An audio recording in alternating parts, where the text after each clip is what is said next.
Saya perawat di RSPAD yang sekaligus pengurus DPP Inwokna.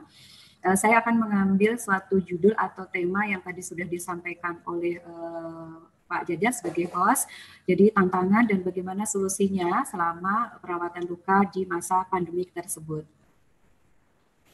Nah, kalau bicara berkaitan dengan perawatan luka, biasanya perawat luka itu sangat excited gitu ya dengan gambar. Nah, itu juga yang istilahnya mendasari rasa ingin tahu saya seperti apa sih sebetulnya berbagai penampakan dalam dimensi virus corona tersebut. Awal-awal itu begitu luar biasa, seluruh jurnal internasional yang biasanya berbayar mahal dengan harga dolar gitu ya, terbuka. Jadi teman-teman silahkan berkesempatan untuk mendapatkan baik literatur, jurnal, dan sebagainya. Ini ada beberapa gambar coronavirus yang saya dapatkan dari Elsevier, jadi memberikan kesempatan untuk tahu banyak hal. Ini juga masih penampakan, mungkin selama ini yang kita tahu kan hanya yang di bagian bawah yang merah ini ya, ternyata ada banyak penampakan gambar yang sangat excited berkaitan dengan coronavirus tersebut. Ini untuk refresh saja dulu kita ya.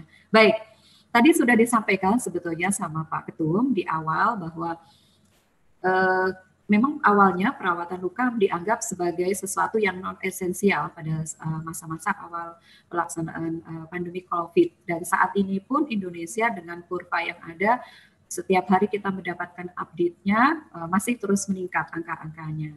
Nah, apa yang sangat mungkin terjadi dengan kondisi seperti ini ketika luka akutnya sudah sangat berkurang karena pembatasan operasi elektif. Ini pun kami alami karena saya di rumah sakit, nanti saya akan cerita dulu bagaimana di rumah sakit, itu sangat berkurang.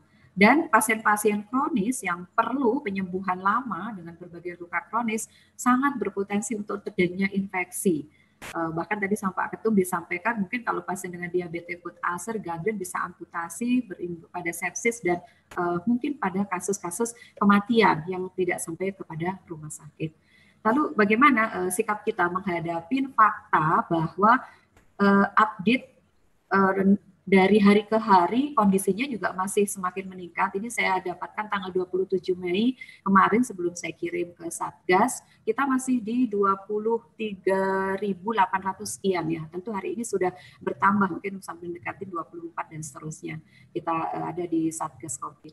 Baik, sekarang berkaitan dengan hal tersebut, sebetulnya apa sih isu-isu atau masalah yang kita akan jumpai? Pertama tentu adalah isu keamanan dan keselamatan kepada pasiennya dan kepada kita sebagai perawat, khususnya perawat luka. Karena kita sebagai pasien tidak tahu apakah yang bersangkutan adalah terpapar infeksi virus. Kita juga sebagai tenaga kesehatan demikian juga. Karena saya yakin belum semua teman-teman perawat mendapatkan kesempatan untuk tes rapid maupun sampai kepada swab. Ini adalah suatu keterbatasan juga ya. Berikutnya adalah pasien-pasien yang pressure injury, ya, pasien-pasien pressure injury, dan bahkan kita petugas kesehatan dalam hal ini adalah teman-teman perawat yang menggunakan APD dengan masker yang begitu ketat. Kita juga mendapatkan kasus pressure injury yang selama ini hanya kita bisa dapatkan dari kita lihat kita rawat pada pasien.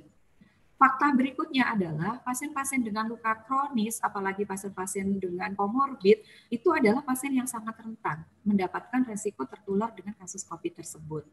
Di satu sisi bahwa keterampilan perawatan luka itu membutuhkan keterampilan khusus dan oleh perawat-perawat yang terlatih. Nah, dari fakta-fakta yang ada tentu perawatan luka ini menjadi sesuatu yang sangat menantang. Apa dan bagaimana yang seharusnya kita lakukan agar kita siap menghadapi kondisi pandemi ini. Saya akan sampaikan fakta yang pertama bahwa di rumah sakit ya, rumah sakit rujukan itu ditetapkan sebagai rumah sakit rujukan dan bahkan ada rumah sakit rujukan utama yang melayani COVID. Ini ditetapkan secara bertahap mulai dari awal bulan Maret, sehingga rumah sakit tersebut memutuskan untuk mengurangi pelayanan non esensial sehingga sangat dibatasinya kegiatan operasi elektif, poliklinik bedah, dan hanya dikondisikan untuk yang sito operasi. Walaupun nanti di dalam proses sito operasi sendiri, rumah sakit membuat suatu pathway atau SOP bahwa ada kasus yang sito gawat mengancam nyawa dan darurat tidak mengancam nyawa. Itu pun juga harus ada selektif lagi, ada proses triase yang memang semua rumah sakit pasti akan memiliki SOP untuk hal tersebut. Terus kemudian untuk layanan home care, kita tahu bahwa teman-teman praktisi perawatan luka banyak sekali yang mempunyai klinik mandiri, kemudian melakukan kegiatan home care. Sementara klinik mandiri ini tentu terbatas kepada screening oleh pasien yang terhadap pasien yang kita rawat dan ketersediaan APD. Kita tahu untuk screening rapid saja mungkin di kisaran harga antara 800 sampai 1 juta. Mungkin nanti dikoreksi kalau saya ini bervariasi di berbagai wilayah. Dan kalau kemudian kita melakukan PCR itu sampai 1.500.000 bahkan lebih dari 2 juta. Nah, tentu ini adalah suatu kendala karena mahalnya proses pembiayaan yang harus kita hadapi.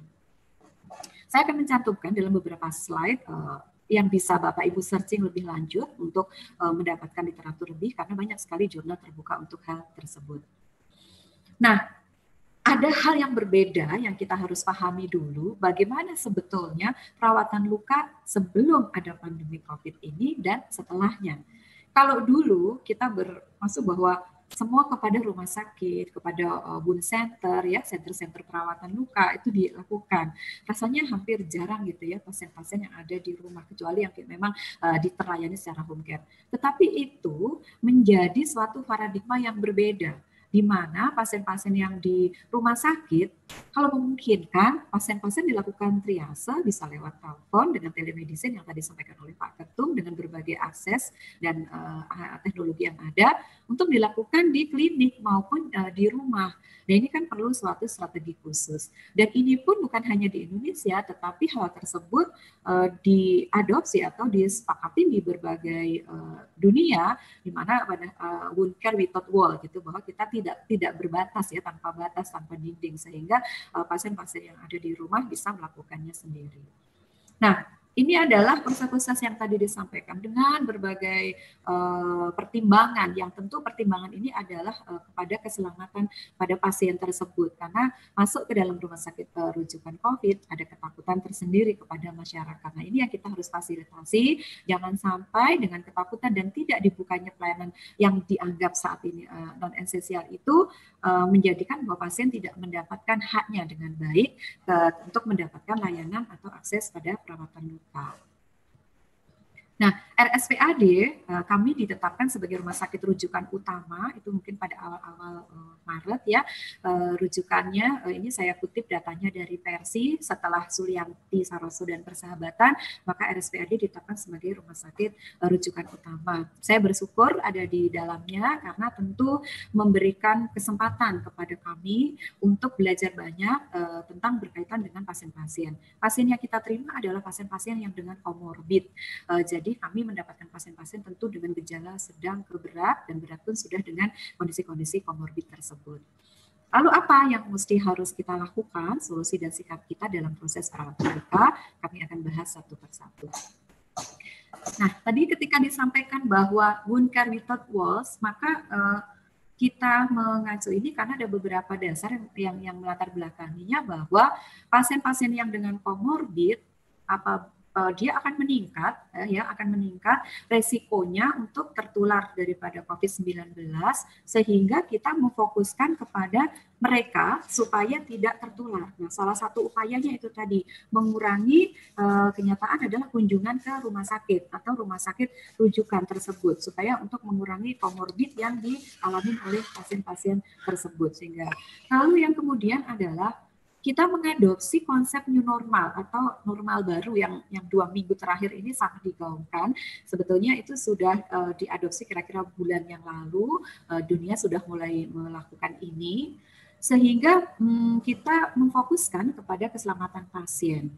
Dan yang harus kita lakukan adalah melakukan triase. Nah, triase di sini tidak hanya pasien datang ke IGD sebagai triase, tidak, tetapi triase bisa melalui telemedicine, penyediaan call center, penyediaan sarana-sarana kesehatan yang berbasis IT dan sebagainya. Itu sudah mulai difasilitasi.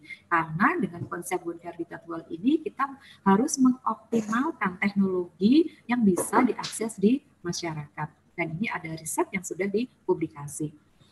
Ini yang kami lakukan bahwa RSPAD sudah membuka juga layanan call center 24 jam. Saya yakin semua rumah sakit, klinik, bahkan pada praktek mandiri pun teman-teman sudah melakukan hal tersebut. Jadi ini adalah yang saya adopsi dari RSPAD dan juga dari Puskesmas. Saya lihat di Jakarta banyak sekali poster-poster di pinggir jalan Puskesmas yang sudah menyiapkan layanan dengan konsep bahwa tidak ada dinding yang ada di tersebut. Ya. Lalu bagaimana dengan kematian pada pasien dengan luka? Memang di Amerika dikatakan, ini yang saya kutip tanggal 23 Maret, ada tulisan William Ennis, disampaikan bahwa pasien dengan kasus kematian memang meningkat, ya, pasiennya relatif tinggi pada kasus-kasus dengan orang tua. Ya, pada kasus orang tua, karena orang tua dengan komorbid. Dan orang tua tadi, rata-rata atau banyak kasus dari mereka adalah orang tua yang mendapatkan dengan luka. Sehingga kita harus bersiap, perawat luka harus bersiap menghadapi fakta atau kenyataan ini. Jadi kita harus mempersiapkan diri upaya-upaya apa dan apa yang harus kita lakukan. Karena yang dulunya perawatan luka yang berbasis di rumah sakit, saat ini kita harus mulai bergerak kepada pelayanan di klinik atau bahkan pelayanan pasien mandiri dengan layanan home care. Pemerintah memang menetapkan, di situ disampaikan tadi bahwa dianggap sebagai satu non esensial. Tapi saya yakin dengan beriringnya waktu, dengan adanya fakta-fakta di lapangan dan seterusnya, maka pemerintah akan secara bertahap membuka PSBB, poliklinik dan kegiatan elektif pun akan secara bertahap dibuka kemungkinan di awal Juni, karena setelah mengalami beberapa kajian tentu beliau-beliaunya atau kita semua merasakan bahwa memang ini harus esensial, harus mendapatkan layanan yang wajib dilakukan supaya menurunkan risiko angka kematian tadi. Nah, selama dalam kasus dianggap sebagai esensial itu, sangat mungkin ternyata banyak kasus-kasus yang tidak tertangani dengan baik karena tidak kehadiran daripada para ahli yang di rumah sakit, mengingat pasien tidak datang ke rumah sakit. Nah, ini yang harus kita pikirkan. Nah, ini saya share pengalaman di rumah sakit, bagaimana pasien, sebetulnya kami mengalami situasi ini sudah dari akhir Januari dan mulai naik itu di pertengahan bulan Februari sampai Februari minggu ketiga keempat sampai diumumkan confirm pertama Pak Presiden tanggal 2 Maret. Jadi suasananya sebetulnya yang sekarang dialami oleh teman-teman di daerah yang secara bergelombang beralih ke daerah itu atau ke provinsi-provinsi lain selain Jakarta, sebenarnya kami mungkin sudah mengalaminya di minggu kedua, ketiga bulan Februari itu kami fase atau suasananya itu sudah. Jadi pasien ini datang dengan PDP, sito-operasi dilakukan dengan pasien dengan stoma, kolostomi, kami sudah menerapkan APD karena kami menganggap ini sebagai pasien PDP. Jadi saat itu kita sudah melalui melakukan hal seperti ini, kita menerima rujukan dari rumah sakit lain. Nah, berikutnya kan kita semuanya tahu ini ada luka, ada slaf, ada nanah, ada darah, ada material luka yang keluar. Bisa nggak sih tertular dari di situ? Apakah karena saya harus dekat dengan pasien nih merawatnya, saya nggak bisa dengan virtual merawatnya karena saya harus faktanya harus ke pasien apabila kasusnya sudah advance seperti itu. Jadi saya mendapat dan berusaha mencari tahu karena belum ada publikasi manapun apakah dengan adanya luka yang terbuka, luka, kemudian ada garukan yang mungkin keluar serus atau yang lain itu bisa nggak menjadikan itu sebagai transmisi yang bisa menularkan kalau pasiennya confirm positif COVID-19. Memang belum ada data dan sangat masih kurang sekali untuk evidence base-nya. Tetapi paling tidak kita harus melakukan suatu proteksi diri supaya tidak menjadi transmisi penularan. Karena ini tentu sangat masuk akal. Siapa tahu mungkin di Indonesia kita sudah bisa memulai apakah ada penularan dari lewat luka. Karena kemarin di WHO disampaikan confirm bahwa dari nyamuk tidak ada. Gitu kan ya. Baik, saya tidak akan membahas APD secara detail karena Kemenkes sudah menerapkan aturannya dan ada dari pihak himpunan seminat yang lain yang sudah membahas dengan detail ini. Karena kita ini adalah yang utama tadi isu keselamatan harus menggunakan APD sesuai dengan status pasien atau zona kita bekerja. Ini adalah sepatu bootnya dipakainya sepatu doreng gitu ya. Jadi APD yang berdasarkan zonasi. Nah, zonasinya kami juga melakukannya berubah-ubah. Ini tidak bisa dijadikan panduan karena kami bekerja sama dengan tim PPI atau PPIRS tentu akan melakukan mapping dan update bagaimana APD berdasarkan zonasi tersebut. Ini adalah contoh atau potensi yang sangat mungkin adanya luka di pada pasien dengan COVID.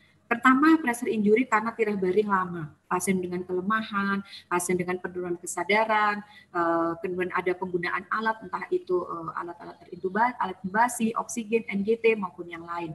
Nanti secara khusus akan dibahas oleh Pak Iksan, pembicara setelah saya kemudian. Dan pressure injury, pasien-pasien geriatrik atau pasien yang dengan komorbid lain. Yang tadi kita sebutkan memang pasiennya meningkat yang sudah dengan komorbid. Pasien dengan diabetes foot ulcer, bila memang pasiennya sebelumnya sudah dengan diabetes tipe 2. Nah, kalau pasien-pasien yang terpasang tracheostomi atau terpasang PDT, percutaneous dilatation tracheostomi, karena daya tahan tubuh menurun, maka delay. Jadi tidak cepat untuk menutup karena ada perlukaan yang ada di daerah leher. Ini adalah contoh kasus, saya ambil acak saja, perawatan luka COVID confirm. Waktu itu tanggal 17 bulan 3, ini setelah diumumkan ya. Kemudian tanggal 11 itu saya dapatkan pasien rujukan dari luar negeri. Ini kalau dari tulisannya Bapak Ibu bisa menebak ya, dari Bangkok. Waktu itu Bangkok sudah zona merah, di RSPAD masih di Indonesia maksud saya masih awal-awal terjadinya minggu pertama setelah diumumkan. Nah, ini lagi happening gitu ya. Kita dapatkan itu. Jadi ya sudah, kita lakukan perawatan, jujur perasaan bercampur aduk di fase-fase awal, tetapi faktanya kita harus bertekad dengan SOP dan ilmu yang kita miliki, kita bersiap memberikan layanan kepada pasien. Nah, ini salah satu adalah pressure injury pasien PDP dari rujukan lain, pasiennya dengan kasus kronis, pasien geriatri, umurnya sudah 82 tahun. Apa yang harus kita lakukan? Pada dasarnya, prosedur atau SOP secara keseluruhan adalah sama dengan perawatan luka presiden yang lain. Hanya yang kita harus pikirkan adalah APD-nya, dan Bapak Ibu berpikir dalam proses planning adalah proses penggantian luka. Kalau memungkinkan, misalkan kita bisa ganti luka 1 hari, kita bisa naikkan menjadi 2 hari. Tentu menggunakan berbagai jenis balutan modern dressing yang saat ini banyak sekali ada di pasaran, sehingga melakukan kontak. Kita bisa mapping kontak, mapping seperti juga pasien-pasien yang ada di tekanan negatif, ruang pinire atau PIE, kita melakukan jadwal ya, mapping, kapan kita harus melakukan kepada pasien, melakukan tindakan-tindakan tersebut, sehingga kita harus bekerja sama juga dengan tim, teman-teman yang ada di ruangan untuk melakukan perawatan tadi. Ini adalah pasien yang sebelah kiri, ini adalah pasien yang dengan PDT, post PDT, delay healing, banyak sekali nanah, pasiennya juga dengan komorbid TB, ini nampak seperti ini. Pasien-pasien ini adalah post insisi di mandibula, tetapi kemudian karena daya tahan menurun, pasiennya dengan diabetes, akhirnya slap, nanah berlebihan, dan seterusnya. Nah, itu kita lakukan perawatan yang tadi. Nah, sekarang dengan melakukan perawatan seperti ini, dengan kasus-kasus seperti ini, apa sebetulnya yang mesti concern kita lakukan? Tentu kita harus concern kepada jenis balutan yang tepat. Setelah melakukan pengkajian, kemudian kita harus melakukan perawatan yang tepat. Tentu kita harus menggunakan yang simple untuk dipakai, karena tim belum tentu dalam satu tim adalah semua yang sudah ahli dalam perawatan luka atau terampil di perawatan luka. Kita harus menggunakan balutan yang tidak mengiritasi atau menimbulkan alergi. Tidak boleh itu sangat kuat melekat, karena kalau sangat kuat melekat tentu akan sakit ketika dilepas. Cost efektif dalam hal ini, semoga kita berikan pilihan-pilihan dalam e-katalog yang sudah di-cover oleh BPJS, mengingat pasien COVID sendiri biayanya tentu sudah mahal dengan beban APD. Harus absorben. Nah, ini juga menjadi poin penting. Absorben dalam arti dia harus mampu menampung eksudat dalam jumlah yang banyak ketika kita dapatkan kasus-kasus luka kronis seperti tadi. Karena terus terang banyak kita dapatkan pada COVID adalah kasus-kasus kronis, mengingat ditiadakannya atau sangat sedikitnya kasus elektif. Jadi kebanyakan kasus kronis. Jadi luka akut sangat sedikit. Dan harus disupport secara clinical evidence base. Tentu ketika nanti pasien pulang ke rumah, karena kita juga harus melakukan edukasi sebelum pasien pulang, pasiennya harus bisa menerima atau mengerjakan sendiri nanti di rumah dengan edukasi atau demonstrasi yang kita berikan. Dengan harus mudah digunakan, tidak sakit waktu dilepas. Kalau sangat memungkinkan, ini harganya murah, kita menggunakan set luka yang disposable. Kalau nggak salah harga mungkin berkisaran 15 sampai 20.000 ya, mungkin sangat tergantung dari daerahnya nanti. Nah, ini memang tidak semuanya ideal, tidak ada gunting jaringan di situ, tetapi paling tidak bagi teman-teman yang praktek mandiri dengan adanya disposable ini menekan daripada proses transmisi dengan tertularnya dari alat yang kita gunakan untuk merawat luka pada pasien. Nah, berikutnya Anda sering kali melihat ini, bagaimana perawat dengan pressure injury yang ada di muka, ya, di wajah dan sebagainya, karena mungkin majalah Time bisa menyebutnya sebagai person of the year, tahun of the year ya, dengan adanya ini. Apakah ini ada di luar negeri? Tidak. Kita pun di Indonesia perawat, terutama perawat luka, sudah tidak asing lagi tentang pressure injury, cedera tekan, dekubitus, ya, nama yang terstandar adalah cedera tekan, dan dengan APD. Tapi bagaimana setelah COVID ini terjadi? Mari kita lihat.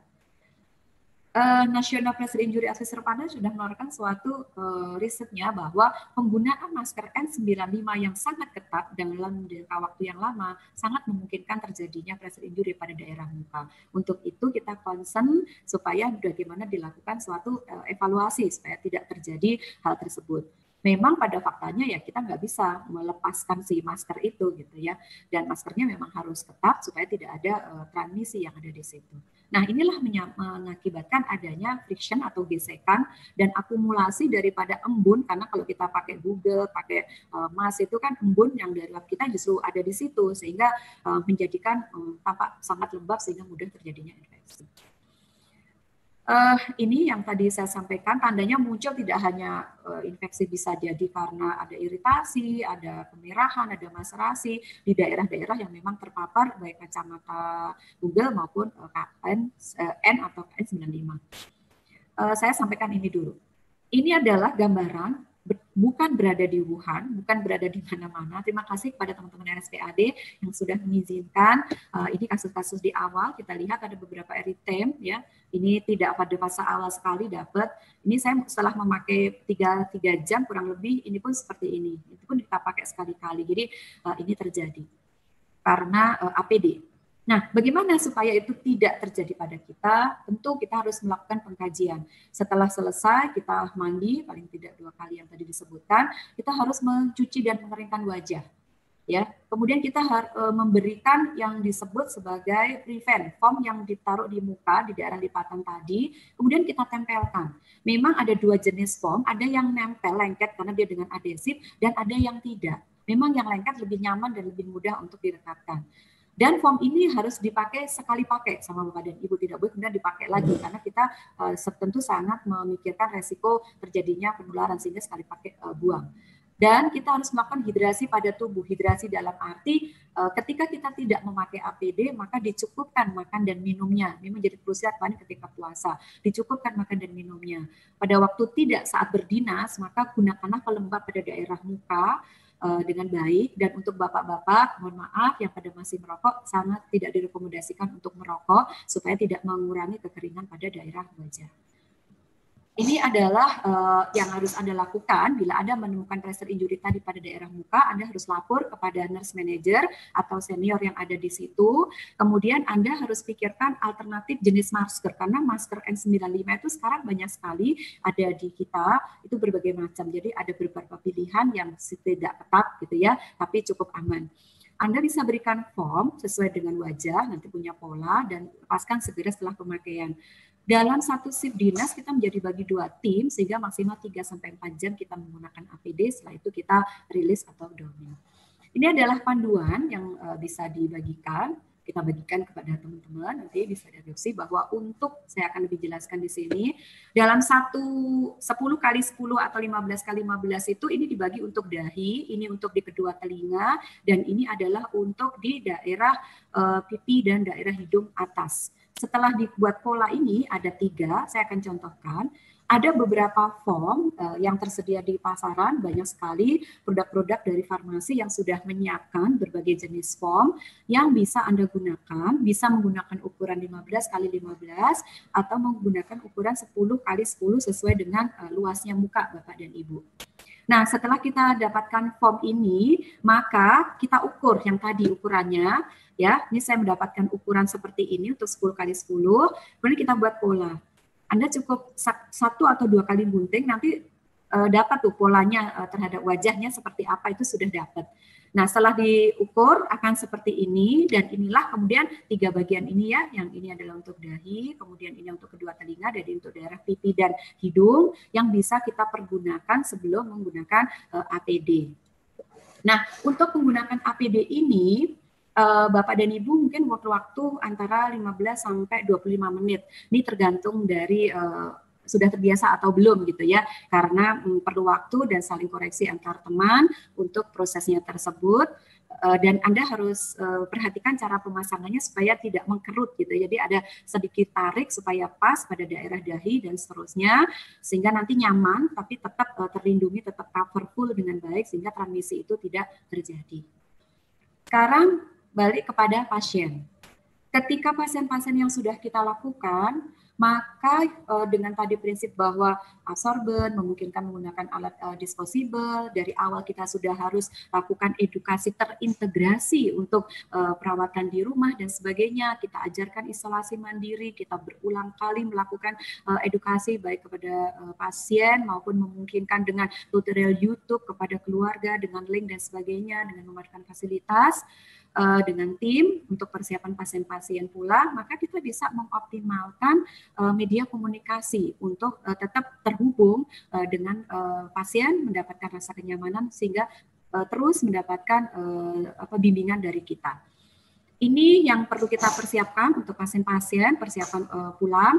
Kalau Anda terhubung dengan beberapa jejaring pelayanan baik puskesmas maupun perawatan mandiri sesuai dengan daerah pada pasien akan sangat bagus. Rumah sakit link dengan praktek-praktek mandiri. Kita berikan leaflet dari tim PKRS rumah sakit. Ini edukasi dengan pasien. Banyak leaflet yang kita bisa bagikan kepada pasien-pasien untuk perawatan selanjutnya, termasuk pada harus edukasi pasien kapan harus kembali untuk mendapatkan layanan pada pasien dengan COVID, luka dengan COVID. Ini yang ingin sedikit, waktu saya habis, tapi sebentar lagi ada 2 slide mungkin. Ini adalah yang ingin saya share ke Bapak Ibu. Ini adalah respon yang sangat wajar yang kami alami mungkin di Februari akhir sampai dengan Maret, bahwa perasaan-perasaan jam 12 sampai jam 3 malam tidak bisa tidur, perasaan nyeri tenggorokan takut, mau flu takut dan sebagainya. Ini adalah hal abnormal. Mari saling bahu-membahu dengan tim untuk saling menguatkan. Dan yang harus kita lakukan pada teman-teman semua adalah kembali kepada new normal, kita meningkatkan hikmahnya, tetap membersihkan ruang kerja, troli-troli tindakan, set perawatan luka, barang-barang pribadi kita, jam tangan, dan seterusnya, alat tulis, yang bisa kita biasanya memakai handphone untuk foto luka dengan leluasa, sekarang kita harus bungkus dengan plastik, tidak leluasa mendapatkan gambar bagus karena kameranya terbungkus plastik. Nah, itu hal yang sangat wajar dan kita semua alamin. Kemudian standar yang lain kita berikan dengan hand sanitizer, protokol rutin, ini yang Bapak Ibu harus biasakan, termasuk bagaimana Bapak Ibu praktek di perawatan mandiri, menerapkan protokol-protokol yang ada di perawatan mandiri dengan ekstra biayaan yang harus didiskusikan dengan pasien. Kesimpulan saya adalah bahwa faktanya COVID-19 memang sudah menjadi masalah global pandemik dan di dalamnya adalah ada pasien dengan luka, dengan komorbid, pasien-pasien geriatrik yang menjadi tanggung jawab kita semua sebagai perawat luka, stoma dan kontinen. Kita harus punya keberanian, komitmen, mengoptimalkan sumber daya dan inovasi-inovasi agar kita tetap bisa memberikan pelayanan yang maksimal terhadap perawatan luka pasien dengan kasus COVID, PDP maupun confirm. Kita harus meningkatkan kesiapsiagaan kita dalam penggunaan APD, dan kita juga harus mengedukasi secara adekuat, tidak hanya edukasi lisan, tidak hanya itu, tetapi juga proses reedukasi dengan demonstrasi, bagaimana perawatan luka mandiri, dan sangat memungkinkan dirujuk kepada klinik terdekat maupun layanan di rumah dengan jejaring yang sudah ada dari rumah sakit setempat, supaya mengurangi resiko untuk ke zona merah pada kelompok rentan. Berikutnya adalah penggunaan proteksi untuk pencegahan cedera tekan kepada petugas, dalam hal ini perawat dan tim saat menggunakan APD sangat perlu untuk dipikirkan, baik yang sampai menggunakan foam maupun yang sampai pada petugas.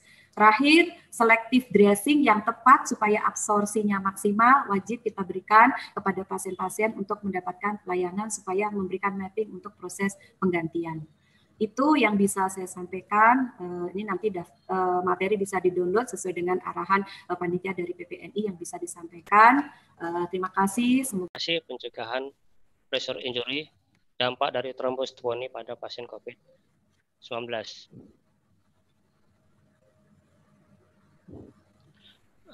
Beberapa literatur yang saya dapatkan di dunia, ini ada dari Sahdeva Giannetti, nyatakan bahwa ada 6 kasus series dan 12 studi kasus didapatkan, ada 72 kasus di mana pasien-pasien ini mengalami masalah kulit. Ada sekitar 36,1% ada masalah makula, papular eksem, ada 34,7% papula vesikular, 9,7 urtikaria, dan 1,4% terjadi petisi pada pasien-pasien COVID. Ini yang harus kita perhatikan dalam merawat pasien, sehingga apakah ini karena penyakit DBD atau penyakit urtikaria biasa, ini harus kita perhatikan.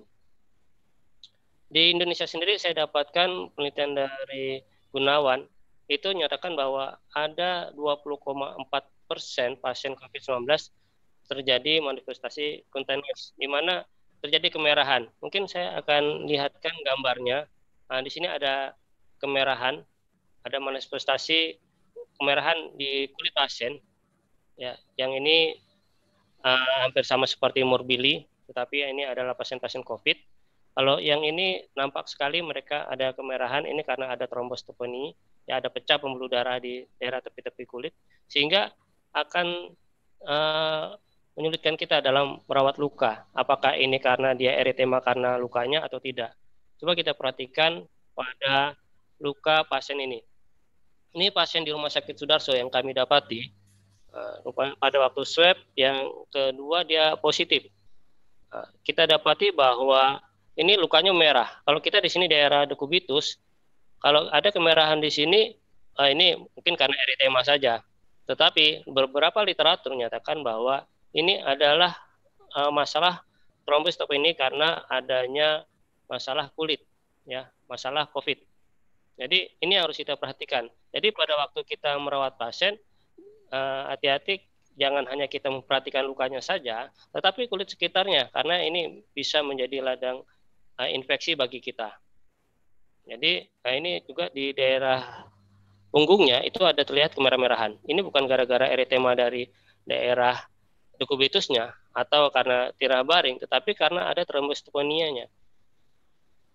Nah, ini kalau yang ini nampak sekali, udah kita rawat berapa kali pasiennya, ada terjadi kemerahan. Yang ini udah mulai berkurang karena pemberian antibiotik yang ekstra, udah itu nutrisi diperkuat, sehingga kemerahan berkurang, infeksinya berkurang karena COVID-nya.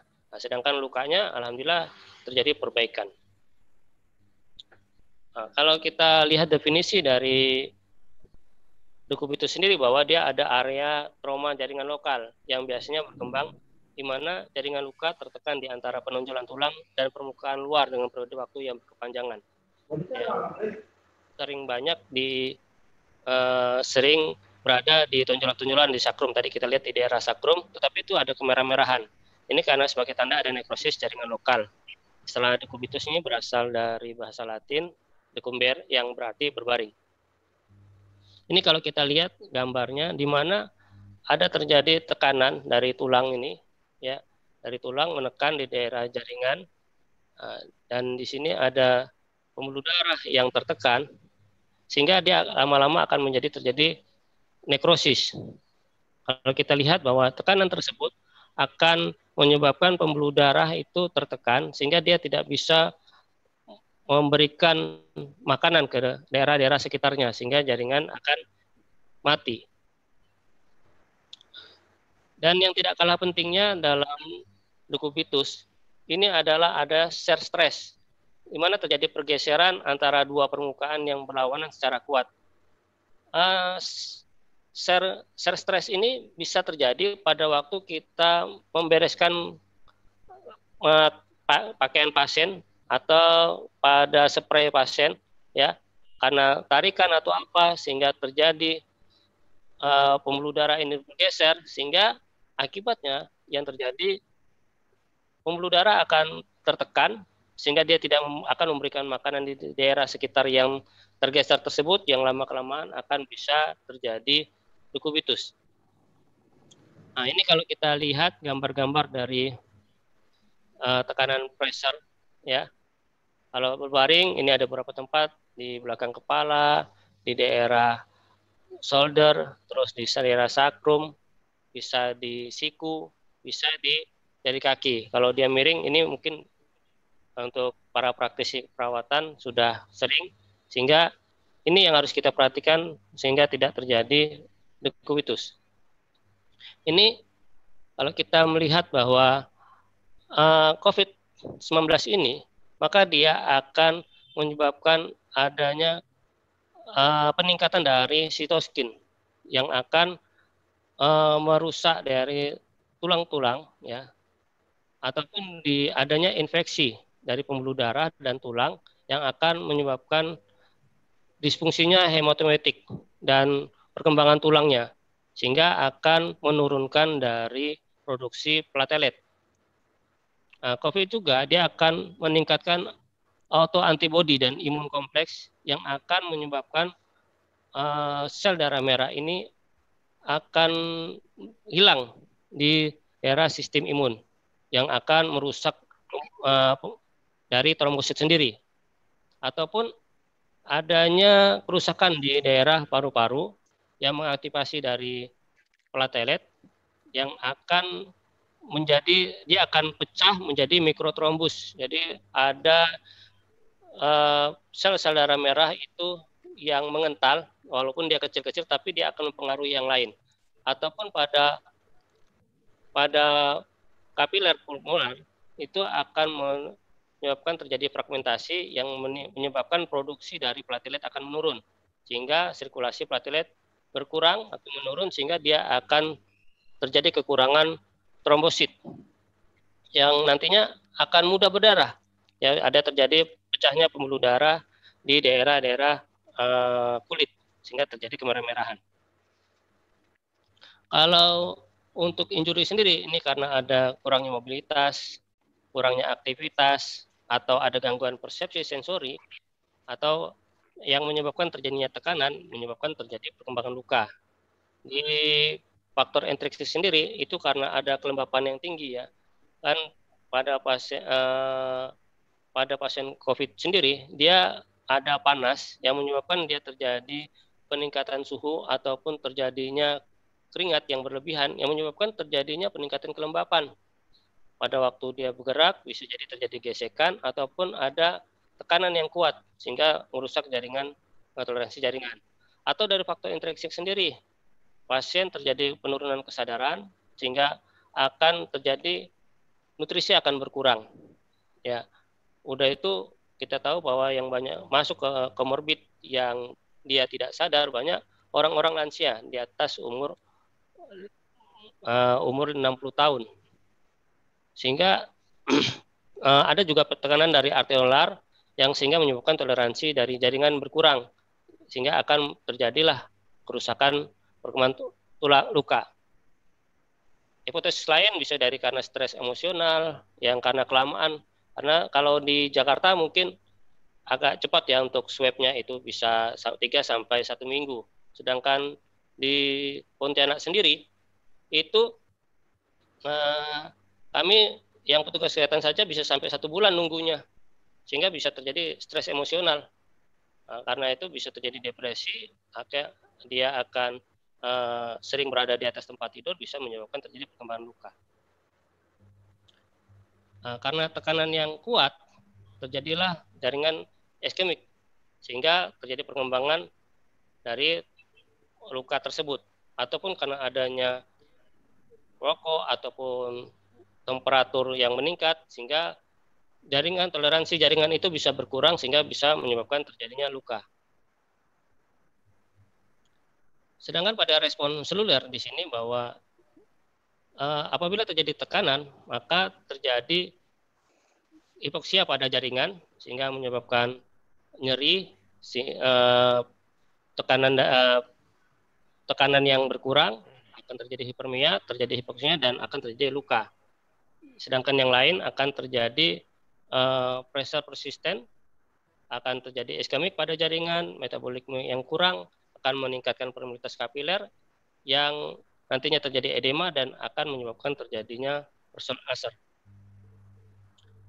Dalam Decubitus mungkin ini untuk mengingatkan kembali, kawan-kawan sudah dipelajari tentang Decubitus, bahwa Decubitus itu ada derajat 1, 2, 3, dan 4, di mana derajat 1 itu reaksi peradangan, masih terbatas pada epidermis. Kalau derajat 2, reaksi lebih dalam lagi. Derajat 3 lebih masuk ke dalam jaringan otot sampai ke seputan, dan mulai ada infeksi. Sedangkan derajat 4, dia berusaha menembus otot, sehingga tampak tulang di daerah luka tersebut.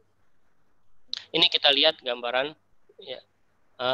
Kalau yang stadium 1, ini stadium 1, ini kan baru tadi kita lihat apakah yang ini apakah di stadium 1 karena tekanan atau dia COVID. Ini yang perlu kita perhatikan, ya, karena dia hampir sama antara COVID dengan yang derajat 1.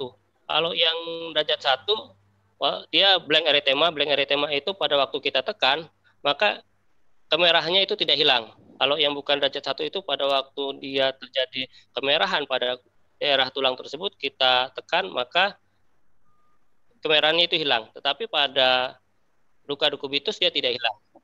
Pada pasien COVID, dia hampir sama dengan yang stadium 1, tetapi dia lebih menyebar di daerah sekitarnya.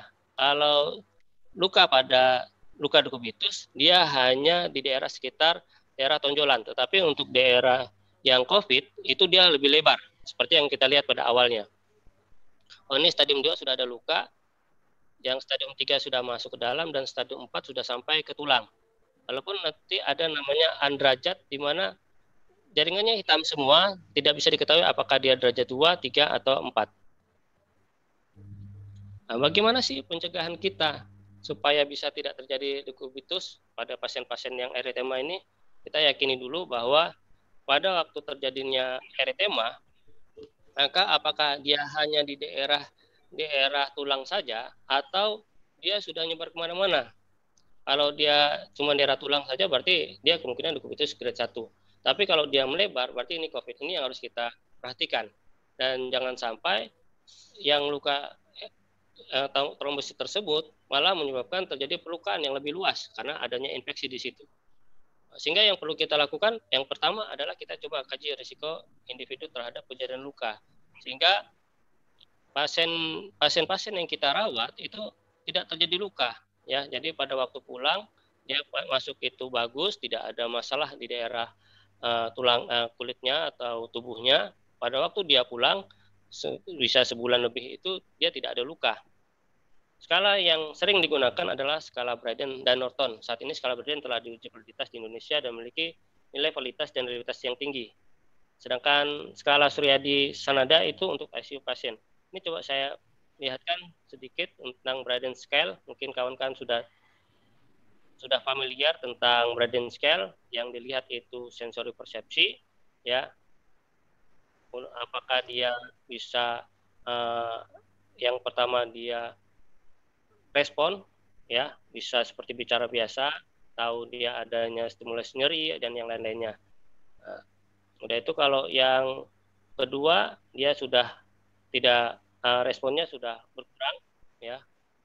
Udah itu komunikasinya sudah berkurang, atau yang sensori ada kerusakan sensori.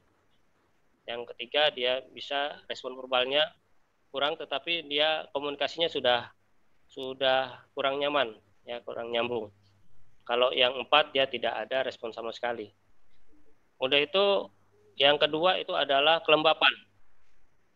Di mana kalau yang 1 itu dia lembab, ya, dia bisa bergerak, tidak ada urin atau yang lainnya di daerah kulit tersebut. Kalau yang kedua dia sudah mulai lembab. Kalau yang ketiga dia lembabnya sudah lebih banyak, dan kalau yang 4 lembab sekali, basah terus, dia suka keringatan. Ini bisa jadi karena dia demam.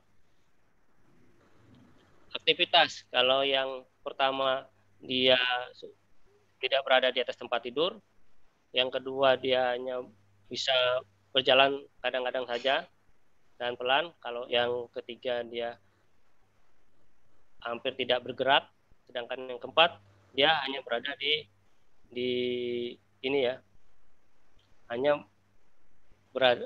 sudah berjalan. Untuk mobilitas dia komplit immobil, dia tidak bergerak ya. Dan yang lainnya nanti kita itu udah banyak yang dipahami. Oke, nutrisi. Kalau yang satu ini dia very poor, dia nutrisinya kurang sama sekali ya.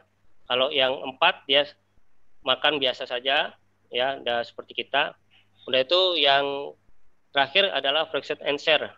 Kalau yang pertama dia masalahnya kuat sekali ya, dia perlu asisten yang tinggi komplit, sedangkan yang 2 itu sudah kemungkinan ada masalah, dia sudah mulai ada asisten yang minimum, dan yang ketiga tidak ada masalah sama sekali, dia bisa berjalan, bisa tidur atau lain-lainnya.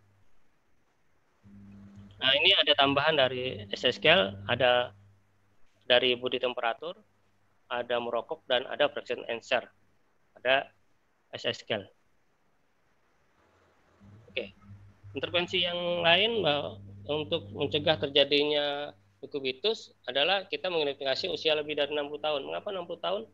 Karena 60 tahun sudah banyak dia berada di atas tempat tidur, ya, kelembapannya sudah berkurang dan mudah sekali terjadi gesekan, dan karena dia nutrisi kurang, maka dia bisa rentan terhadap kejadian dekubitus. Udah itu bayi dan neonatal, karena dia tidak bergerak juga bisa menyebabkan terjadi dekubitus. Nah, jadi pasien injuri tulang belakang juga merupakan kelompok yang rentan karena dia terus-terus berada di atas tempat tidur. Yang kelima, kita kaji keadaan kulit secara teratur. Kajian kulit setidaknya sehari sekali. Pada waktu kita merawat pasien, pada waktu kita masuk, kita kaji semua daerah di atas tulang yang menonjol setidaknya sehari sekali. Kulit kemerahan, nah ini yang kulit kemerahan yang tadi yang kita bicarakan sendiri. Apakah dia itu karena COVID atau dia karena tekanan? Ini yang harus kita perhatikan. Karena kalau misalnya karena COVID, maka yang perlu kita perhatikan hati-hati terjadinya friction, karena dengan adanya trombostepenia, maka dengan gesekan yang sedikit saja dia mudah sekali terjadi perlukaan. Kemarin pernah ada kejadian juga, ada salah satu pasien yang memang terjadi perdarahan yang banyak ya, terjadi gula sehingga dia harus kita buang cairannya. Kemudian gesekan sedikit pasti udah langsung terjadi luka. Untuk menghindari itu bisa kita gunakan dengan melakukan perawatan, memberikan kasa supaya dia tidak terjadi gesekan. Yang di daerah di atas juga seharusnya tidak dipijat ya, karena pijatan keras dapat memperkusi jaringan ataupun nanti bisa juga malah menyebabkan terjadi gesekan yang kuat. Dengan gesekan yang kuat bisa terjadi perlukaan. Yang keenam adalah kaji status mobilitas.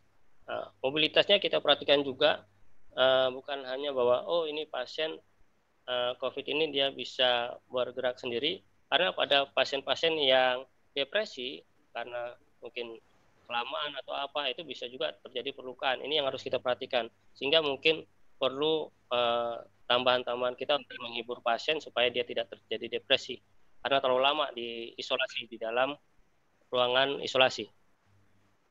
Untuk yang pasien yang tidak sadar, kita coba perhatikan dalam melakukan posisi.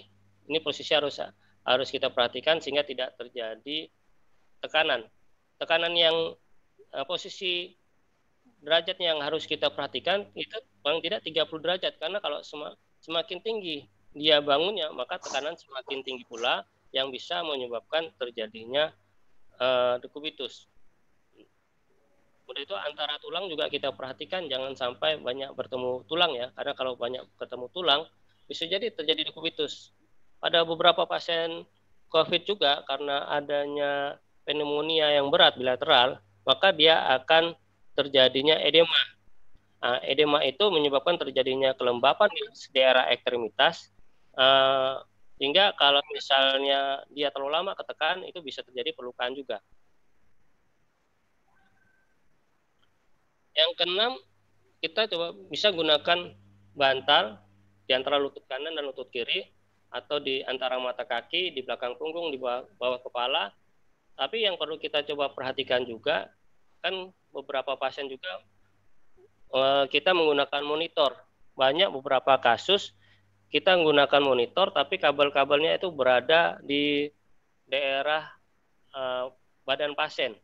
Kalau tertekan oleh badan pasien kabel-kabel tersebut, itu akan menyebabkan terjadi dekubitus juga. Itu yang coba kita perhatikan, sehingga jangan sampai kita ingin menolong pasien, maka akan menyebabkan terjadinya perlukaan. Udah itu juga meminimalkan terjadi tekanan. Hindari penggunaan kasta yang berbentuk donat di tumit. Dulu kita diajarkan menggunakan donat di tumit. Tapi beberapa penelitian menyatakan dengan donat tersebut malah menyebabkan terjadinya penyumbatan pembuluh darah di sekitar di daerah tumit. Bisa menyebabkan terjadinya kubitus. Sehingga sekarang dianjurkan menggunakan pakai misalnya handscoon yang dikasih air untuk mengurangi tekanan, atau menggunakan pakai tempat tidur angin. Tentukan jenis matras yang sesuai dengan kondisi pasien, apakah pasien berat atau tidak. Nah, jadi tidak terlalu keras ataupun tidak terlalu lembut, karena bisa menimbulkan tekanan. Yang kedelapan, bahwa kita kaji dan minimalkan terhadap pergesekan dan tenaga yang merobek atau share ya. Nah, kita coba perhatikan juga pada penempatan spray ataupun kain pasien. Kadang-kadang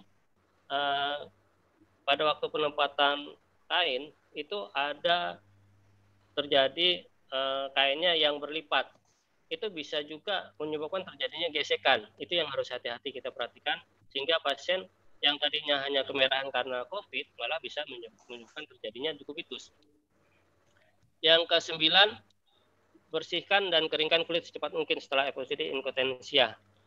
Posisi 30 derajat untuk mencegah pasien merosot yang dapat menyebabkan terjadi perobekan jaringan. Mungkin beberapa kasus karena ini COVID ya, kita penggunaan APD yang kadang-kadang kita agak kesulitan. Ini juga perlu kita perhatikan. Mungkin perlu diperhatikan dengan penggunaan dengan kateter, atau karena sekarang sudah ada Pampers bisa kita coba gunakan sehingga kulit tetap kering, tidak terlalu basah. Yang ke-10, coba kita kaji inkontinensia. Bersihkanlah setiap kali lembab. Hindari menggosok kulit dengan keras, membersihkan perianal yang mengandung antimikroba, gunakan air yang hangat atau sabun yang lembut, bersihkan pelembab setelah dimandikan. Bila pasien menggunakan diaper, pilihlah diaper yang memiliki daya serap. Nah, ini juga dalam kondisi COVID ini memang kita tidak bisa seperti biasa, kalau ada apa-apa langsung kita ganti, tapi paling tidak kita perhatikan, pagi sore kita perhatikan jangan sampai kulitnya terlalu lembab. Ya. Udah itu gosoknya juga harus hati-hati, apalagi dengan kasus-kasus dengan trombositopeni. Itu kulitnya rentan sekali karena ada perdarahan di bawah kulit. Kalau kita gosok terlalu kuat, maka akan menyebabkan terjadinya perlukaan. Maka yang bisa kita lakukan, paling tidak kita lakukan penyabunan dengan baik, udah itu kita bersihkan dengan NaCl ataupun dengan air hangat. Tetapi dihindari penggunaan pakai waslap ya, karena itu juga kalau tidak hati-hati maka menyebabkan terjadi perlukaan yang meluas. Yang ke-11, kita coba kaji status nutrisi ya. Nutrisinya, karena pada beberapa kasus COVID juga karena ada komorbidnya, bisa jadi kan serum albuminnya bisa terjadi penurunan. Udah itu HB-nya terjadi penurunan ya, sehingga itu bisa menyebabkan perlamaan penyembuhan. Udah itu kita harus kaji berat badan, intake makanannya, nafsu makannya, apalagi dengan kasus-kasus COVID ini ya, nafsu makan kadang-kadang berkurang karena ada stresornya sehingga pasien sulit untuk makan. Udah itu bisa jadi masalah pencernaan. Beberapa kasus COVID juga dia ada mual, ada muntah, kadang-kadang ada diare juga. Itu juga kita coba perhatikan. Udah itu gangguan pada gigi, dan riwayat pembedahan. Beberapa kasus pasien-pasien di rumah sakit saya itu ada juga yang karena operasi, ya karena seksio sesaria, dia takut bergerak, udah itu juga terjadi isolasi, ditambah lagi dengan yang lain-lainnya, sehingga kemungkinan terjadi dekubitus bisa terjadi. Beberapa kasus yang pasien biasa saja, yang pasien dengan SC ada terjadi dekubitus. Saya berapa kali menemukan itu. Sehingga ini yang harus kita perhatikan, bagaimana mobilisasi nutrisi juga harus kita perhatikan sehingga tidak terjadi pasiennya umur masih 25 tahun karena dia takut sakit, takut bergerak, akibatnya terjadi penekanan yang seharusnya dia tidak perlu terjadi dekubitus, bisa terjadi dekubitus. Ini perlu penyemangat dari kita sehingga mereka mau bergerak, mereka mau melakukan mobilisasi. Yang ke-12 kita coba kaji dan monitor luka tekan perbannya. Apakah perbannya itu menjadi masalah atau tidak? Apa dia menekan atau tidak? Ya, karena seringkali pasien-pasien dengan luka dekubitus itu bisa jadi kita memberikan terlalu lebar gitu ya. Berapa kasus yang saya lihat kawan-kawan di ruangan itu kalau misalnya pasien luka memberikan perbannya itu melebihi dari daerah lukanya. Itu juga harus hati-hati karena kalau terlalu melebihi maka bisa terjadi kelembapan di sekitar luka. Dengan kelembapan yang sekitar luka maka jaringan-jaringan yang seharusnya bisa tumbuh maka itu tidak terjadi dan akibatnya menyebabkan terjadi kerusakan yang lebih parah lagi. Udah itu kita yang ke-13 kita deskripsikan luka tekan tersebut. Dari lokasinya di daerah mana, yang banyak itu di daerah sakrum. Kalau dia sudah kesadaran menurun, sudah mulai kadang-kadang terjadi di daerah shouldernya, ya di daerah bahunya. Udah itu juga ada terjadi di daerah tumitnya, itu yang harus kita perhatikan. Udah itu tipe jaringannya, ya. Apakah itu jaringan granulasi, nekrotik, ya, eskar, itu harus kita bersihkan kalau ada nekrotik dan eskarnya. Kalau nekrotiknya keras, bisa kita gunakan, kita sayat dulu sebelum kita melakukan rawat luka. Udah itu baru kita gunakan pakai autolytic debridement, bisa menggunakan pakai hidrogel. Kalau eskar, kita perhatikan jangan sampai eskar itu malah membuat luka. Udah itu ukuran luka, kita perhatikan juga ukuran lukanya, eksudatnya. Apakah dia banyak atau sedikit? Udah itu tipe eksudat. Tipe eksudat itu kan ada 3 macam, ada serosa, ada hemangius, dan ada purulent. Kalau purulent berarti adanya infeksi, kalau serosa memang jaringan normal, kalau hemangius berarti terjadinya pendarahan. Udah itu karakternya, apakah dia bergabung antara satu luka itu ada yang serosa, ada yang hemangius atau yang lainnya, atau bau. Ya kalau bau itu kalau yang purulent dia akan bau. Serta ada tidaknya infeksi. Kalau purulent pasti ada infeksi. Kalau misalnya serosa kemungkinan bisa ada infeksi, bisa tidak.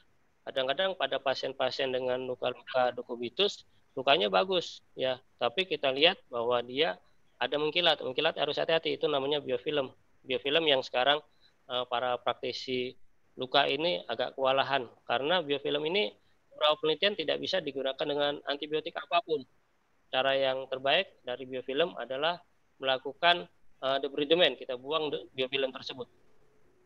Udah itu kita lihat juga stadium dari luka tekan. Tadi pada pembicaraan awal saya katakan bahwa ada namanya undefined, tidak bisa mendefinisikan apakah dia derajat 1, 2, derajat 2, 3, 4. Karena lukanya hitam sekali, ya, jadi tidak tahu apakah dia mencapai ke tulang atau hanya cuma di daerah jaringan, di daerah cuma sampai ke otot saja. Itu yang perlu diperhatikan. Udah itu kondisi kulit sekeliling luka. Ini yang harus kita perhatikan, apalagi dengan COVID ini.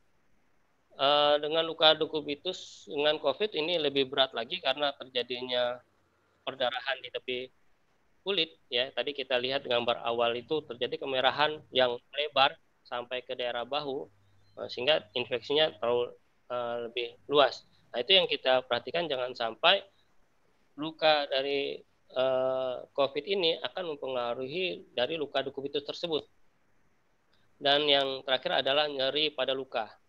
Ya, mungkin itu saja yang dapat saya sampaikan ya. Daripada yang lain, kita kaji juga penundaan status penyembuhan, bisa dari gagal sembuh, malignan, ya, ada diabetes, gagal jantung, gagal ginjal, pneumonia, ya Pak, apalagi dengan kasus-kasus COVID ini. Udah itu juga medikasi yang harus kita perhatikan, seperti steroid ya akan mempengaruhi terjadi penundaan penyembuhan, atau ada agen imunosupresif karena adanya COVID ini, atau obat anti kanker juga menyebabkan mengganggu penyembuhan luka. Udah itu kita bisa melakukan evaluasi penyembuhan luka dengan menggunakan pressure score status tool atau menggunakan PUS, pressure ulcer scale for healing. Udah itu kita kaji komplikasinya, apakah dia ada abses, ya, ada nanah yang makin ke dalam, atau dia ada osteomelitis, peradangan pada tulang di daerah sekitar dekubitus tersebut, ada bakteriumnya atau fistula. Karena kadang ada jaringan yang ada rongga-rongga di daerah dekubitus, itu harus kita coba tanggulangi supaya tidak makin melebar. Udah itu kita edukasi berupa penyebab dan faktor risiko untuk luka tekan dan cara-cara untuk menyembuhkan luka tekan. Ini kita beritahukan kepada pasien sehingga pasien sering melakukan aktivitas. Karena kalau tidak melakukan aktivitas, maka nanti akan menyebabkan terjadinya pelukan. Ini yang coba kita perhatikan pada pasien tersebut. Ini Pak Ihsan 5 menit lagi. Ya, baik Pak, ini tinggal satu ini lagi. Ini ideal ini ya untuk mengontrol tekanan. Dia lebih stabil, kontrol permukaan kulitnya lebih gampang karena ada cairan, dia akan masuk di sela-selanya dan bisa tahan lama. Mungkin itu saja dari saya. Terima kasih.